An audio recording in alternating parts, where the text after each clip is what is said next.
নমস্কার। এই ভিডিওটা তৈরি করার উদ্দেশ্য হলো আমাদের অনেক সময় ইলেকট্রনিক কনফিগারেশন যখন করি আমাদের টিচার বলেন D5 এবং D10 ইলেকট্রনিক কনফিগারেশন স্টেবল হয়। তার কারণটা কি?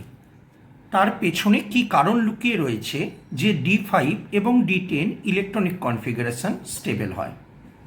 এই স্টেবিলিটি অফ হাফ ফিল এবং full fill electronic configuration, half fill কেন বলছি না, ডিতে টোটাল ইলেকট্রন ধরে 10টা, তাই জন্য এটা হলো ফুল ফিল। আমরা জানি ডিতে যদি 10টা ইলেকট্রন থাকে 5টা বক্স হয়ে থাকে। সো 5টা বক্সে প্রথম ক্লকওয়াইজ তারপরে অ্যান্টি ক্লকওয়াইজ আকারে ইলেকট্রন ফিল আপ হয় 10টা ইলেকট্রন হয়, সেটা হলো ফুল ফিল। আর যদি তার অর্ধেক ইলেকট্রন থাকে মানে 5টা, তখন তাকে আমরা বলবো হাফ ফিল। এই হাফ ফিল এবং ফুল ফিল ইলেকট্রনিক কনফিগারেশন সব সময় যে কোনো ইলেকট্রনিক কনফিগারেশনের থেকে স্টেবিলিটি পায়। এর কারণটাকে এক্সপ্লেন করব আমি দুভাবে। একভাবে হলো, একটা হলো তোমার কাছে সিমেট্রি কনসেপ্ট। যত বেশি কম্পাউন্ড, যে কোনো কম্পাউন্ড হোক বা যে কোনো স্ট্রাকচার হোক, যত বেশি সিমেট্রি হয় তত বেশি স্টেবল হয়, এটা একটা রিজন। আর একটা রিজন হলো তোমার কাছে exchange energy concept. Exchange energy concept, এই এক্সচেঞ্জ এনার্জি জিনিসটা কি? মনে করো তোমার কোনো একটা ডি অরবিটালের মধ্যে দুটো ইলেকট্রন আছে, তাহলে এই ইলেকট্রনটা ক্লকওয়াইজ ইলেকট্রনটা মনে করো বা অ্যান্টি ক্লকওয়াইজ হতে পারে, বাকি অরবিটালগুলোর মধ্যে কি হতে পারে? এক্সচেঞ্জ হতে পারে। এই যতগুলো অরবিটালের মধ্যে এক্সচেঞ্জ হতে পারে এই ইলেকট্রনটি, সেটিকে বলা হয় এক্সচেঞ্জ এনার্জি। অর্থাৎ এক্সচেঞ্জ এনার্জি যার বেশি হবে তত বেশি পরিমাণে এনার্জি সে লস করবে। এনার্জি বেশি পরিমাণে লস করে সে তত বেশি স্টেবল হবে। তাহলে এক্সচেঞ্জ এনার্জি কাকে বলবো না, অ্যামাউন্ট অফ এনার্জি রিলিজ, যতটা পরিমাণে এনার্জি বেরিয়ে যায় হোয়েন দুটো বা তার বেশি ইলেকট্রন যখন এক্সচেঞ্জ করে দেওয়ার পজিশন, এই ইলেকট্রন এই ইলেকট্রনের সঙ্গে এক্সচেঞ্জ করলো পজিশন, ঠিক আছে? কিন্তু এই ইলেকট্রনটা বাকি জায়গাগুলো এক্সচেঞ্জ করতে পারবে না যতক্ষণ না এখানে ইলেকট্রন থাকবে। ওকে, যত ইলেকট্রন থাকবে তত বেশি কি করবে? সে এক্সচেঞ্জ করতে পারবে যে যার পজিশন। যখন ইলেকট্রনগুলো নিজেদের পজিশনটা এক্সচেঞ্জ করে এবং এক্সচেঞ্জ করবার সময় যে এনার্জি বেরিয়ে যায় বা লস করে, সেই এনার্জিটাকে বলা হয় এক্সচেঞ্জ এনার্জি। মানে এক্সচেঞ্জ এনার্জি যার বেশি হবে সেই কম্পাউন্ড তত বেশি স্টেবল হবে। ওকে, মানে ইলেকট্রনগুলো নিজেদের মধ্যে এক্সচেঞ্জ করবে এবং নিজেদের মধ্যে এক্সচেঞ্জ করবার জন্য যে এনার্জি লস করবে তাকে বলবো আমরা এক্সচেঞ্জ এনার্জি।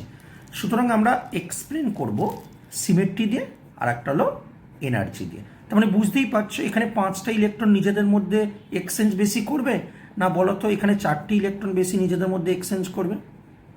নিশ্চয়ই 4টি ইলেকট্রন নিজেদের মধ্যে বেশি কম এক্সচেঞ্জ করবে, 5টি ইলেকট্রন বেশি করবে। তাই জন্য এক্সচেঞ্জ এনার্জি এইটার বেশি হবে, এইটার কম হবে, লেস হবে। ওকে, বুঝতে পেরেছ?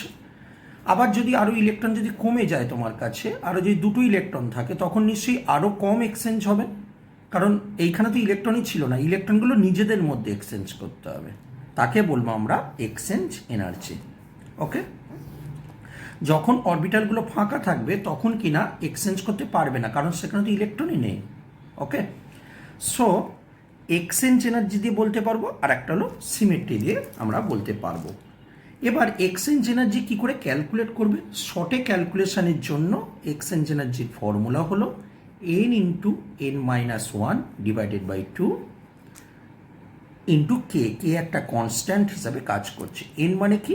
n মানে হলো সেম স্পিন ইলেকট্রন, মানে একই স্পিনের ইলেকট্রনগুলোকে আমরা n দিয়ে দেখিয়েছি। সো আমরা ইলেকট্রনিক কনফিগারেশনে আসছি। খুব ইম্পর্টেন্ট আমাদের দুটো ইলেকট্রনিক কনফিগারেশন, একটা হলো ক্রোমিয়াম, যেটা নর্মালি হওয়া উচিত আর্গন 3d4 4s2, এটা হওয়া উচিত, কিন্তু আমরা লিখি 3d5 4s1 আকারে লিখি, একটা ইলেকট্রন এখানে জাম্প করিয়ে দিই।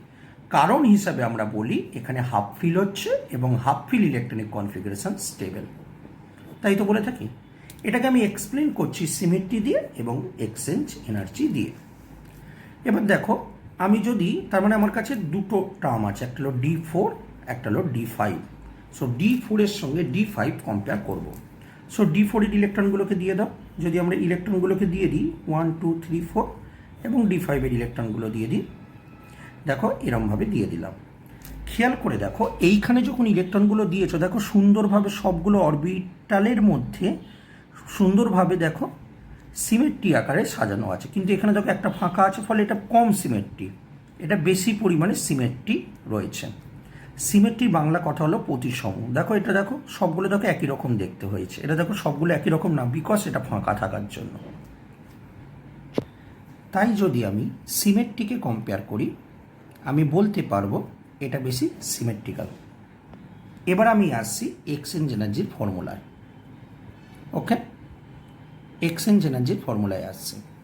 দেখো এন, এখানে দেখো ক্লকওয়াইজ ইলেকট্রন কটা আছে? 4টে, তার মানে 4 into 4 minus 1 divided by 2 into K, right?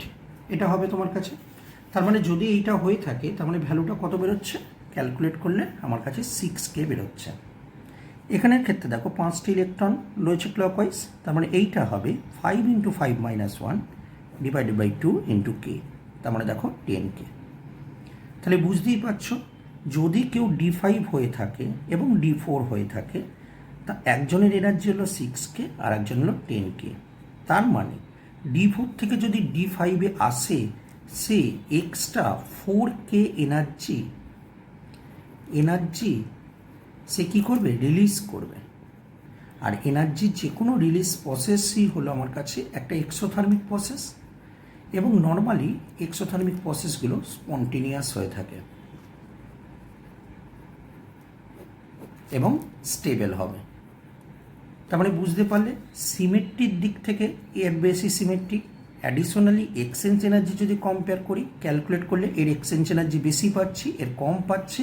তার মানে এক্সট্রা যে এনার্জি 6K থেকে 10K মানে 4K যে এক্সট্রা এনার্জি রয়েছে সেই এক্সট্রা এনার্জি রিলিজ করে সে 10K হচ্ছে, তার মানে এটা বেশি পরিমাণে স্টেবল। তাই জন্য আমরা বলে থাকি D5টা বেশি স্টেবল। তাই D4-এ একটা ইলেকট্রন এস থেকে চলে আসে, এসে এটা D5 তৈরি করে। ওকে, আমি একই রকমভাবে আর একটা এক্সাম্পল নিচ্ছি কপার। কপারের ইলেকট্রনিক কনফিগারেশন নিশ্চয়ই করেছো, জানো যে কপারের ইলেকট্রনিক কনফিগারেশন হয় আর্গন 3d9 4s2 হওয়া উচিত, কিন্তু এটা কিন্তু হয় না, হয়ে কি হয় 3d10 4s1 হয়, কারণ একটা ইলেকট্রন এখান থেকে চলে আসে। Now the question is that D9 versus D10 কোনটা বেশি পরিমাণে স্টেবল? সো D9 যদি আমি ইলেকট্রনগুলোকে দিই কেমনভাবে থাকবে বলো? 1 2 3 4 5 6 7 8 9। এবার D10-এ চলে এসো, D10-এর দিকে যদি তাকাও 1 2 3 4 5 6 7 8 9 10। এবার আমি আসছি দুটো পয়েন্টে, একই রকম সিমেট্রি দেখব, এক্সচেঞ্জ এনার্জি দেখব। মানে দুভাবে তুমি এক্সপ্লেন করতে পারো। সিমেট্রি যদি দেখো এটা বেশি স্টেবল না এটা বেশি স্টেবল, দেখো কোনটা বেশি সিমেট্রিক্যাল। দেখো এগুলো দেখো একই রকমভাবে দেখতে হয়েছে, এগুলো দেখো একই রকমভাবে দেখতে হয়নি, দেখো এইটা দেখো আলাদা রকম দেখতে। সো সিমেট্রি দেখতে গেলে আমি বলতে পারি D10টা মোর সিমেট্রিক্যাল। ওকে, এটা একটা পয়েন্ট হতে পারে। অ্যাডিশনালি কী পয়েন্ট হতে পারে? এক্সচেঞ্জ এনার্জির পয়েন্ট। এবার দেখো এক্সচেঞ্জ এনার্জি আমি প্রথমে ক্লকওয়াইজগুলোকে দেখছি। ক্লকওয়াইজ কটা ইলেকট্রন আছে এখানে দেখো? 1 2 3 4 5টা, 5 ক্লকওয়াইজ ইলেকট্রন। সো আমার ফর্মুলা নিশ্চয়ই জানো, n into n minus 1 into K by 2। So এটা কত হবে? 5 into 5 minus 1 by 2 into K, তার মানে এটা কত হবে? 6K, right? এবার আমি 5 4 2 10K। ওকে, এটা ক্লকওয়াইজ। এবার অ্যান্টি ক্লকওয়াইজ দেখো, অ্যান্টি ক্লকে দেখতে গেলে মানে উল্টো দিকে, মানে এই দিকে স্পিন কটা আছে, এরকম ইলেকট্রন কটা আছে। ওকে, সো দেখো একটা আছে, 2 3 4 আছে। সো ফর্মুলাটা ফেলে দাও, 4 ইন্টু 4 মাইনাস 1 বাই 2, ক্যালকুলেট করলে 6K পাচ্ছ। এবার তুমি টোটাল করো, টোটাল করলে দেখো 10K আর 6K করলে হয় 16K, রাইট? এবার দেখো D10 ক্ষেত্রে চলে আসো, এরকম আছে জিনিসটা। এবার তুমি প্রথমে ক্লকওয়াইজ বার করো। দেখো ক্লকওয়াইজ কটা ইলেকট্রন আছে, দেখো 1 2 3 4 5, ক্লকওয়াইজ ইলেকট্রন এরকম সাইন তো। সো 1 2 3 4 5, সো ফর্মুলাটা বসিয়ে দাও, 5 × 5 - 1 / 2 = 10K। ঠিক আছে, এবার তুমি চলে এসো অ্যান্টি ক্লকে কটা আছে, অ্যান্টি ক্লকওয়াইজ কটা আছে। ঠিক আছে, সো অ্যান্টি ক্লকওয়াইজ ইলেকট্রনটা কী হবে, একই রকম ফর্মুলা, কিন্তু কটা অ্যান্টি ক্লকে আছে দেখো, এইটা হলো অ্যান্টি ক্লক সাইন, জানো নিশ্চয়ই। 1 2 3 4 5, 5 আছে, so 5 × 5 - 1 / 2, that is 10K, again 10K। So ক্লকওয়াইজে এসছে 10K, অ্যান্টি ক্লকওয়াইজে এসছে 10K। তার মানে যদি আমি টোটাল করি 10K আর 10K 20K। সো ফ্রেন্ড, এখানে ছিল 16K, এখানে হয়েছে 20K, তার মানে এক্সট্রা কত হচ্ছে 4K।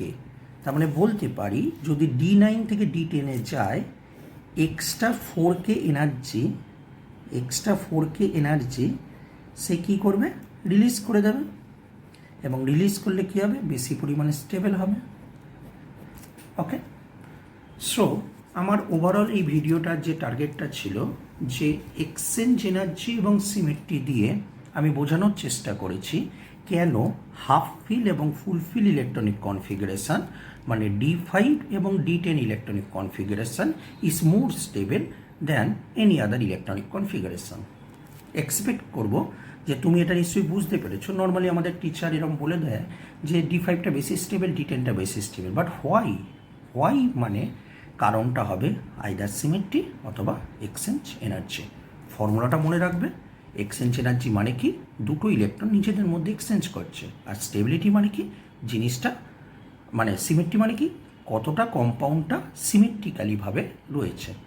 ওকে, আশা করব ভিডিওটা থেকে নিশ্চয়ই বুঝতে পেরেছো হাফ ফিল এবং ফুল ফিল ইলেকট্রনিক কনফিগারেশন কেন স্টেবল হয়। নমস্কার।